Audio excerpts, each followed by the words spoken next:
Isang rider ng motorsiklo ang naipit sa van at truck sa Bantay, Ilocos Sur. Ang insidente sa pool sa CCTV. Samantala patay naman ang isang rider matapos sumalpok ang minamaneho nitong motorsiklo sa nakatambak na kahoy sa gilid ng kalsada sa Narvacan, Ilocos Sur. Nakaalerto si Ivy Hernando ng GMA Regional TV 1 North Central, Luzon. Nagkarambola ang tatlong sasakyan sa National Highway ng Barangay Nagidayan, Bantay, Ilocos Sur. Sa isang CCTV footage, bumagal ang takbo ng mini dump truck dahil sa trapiko nang bigla na lamang araruhin ng nakasunod na van ang sinusundang rider sa likod. Naipit ang 22 anyos na lalaking rider. Awa ng Diyos naman kung makikita natin dun sa CCTV, hindi mo akalain na talagang makakaligtas kasi naipit talaga ma'am.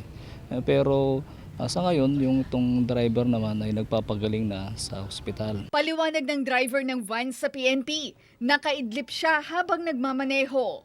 Galing po siya ng malayo, kaya yun na po yung sinasabi po natin na kapag malayo yung biyahe ng mga motorista, dapat munang magpahinga o kaya umidlip lang sandali para maiwasan yung ganong mga aksidente.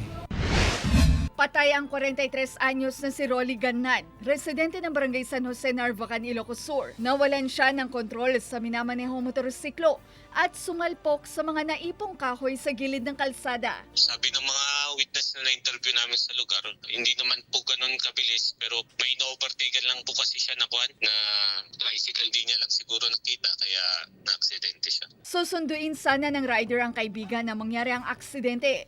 Sa investigasyon ng autoridad, madilim ang lugar kung saan nangyari ang aksidente. Mula sa GMA Regional TV 1 North Central Luzon, Ivy Hernando, nagbabalita para sa GMA Integrated News.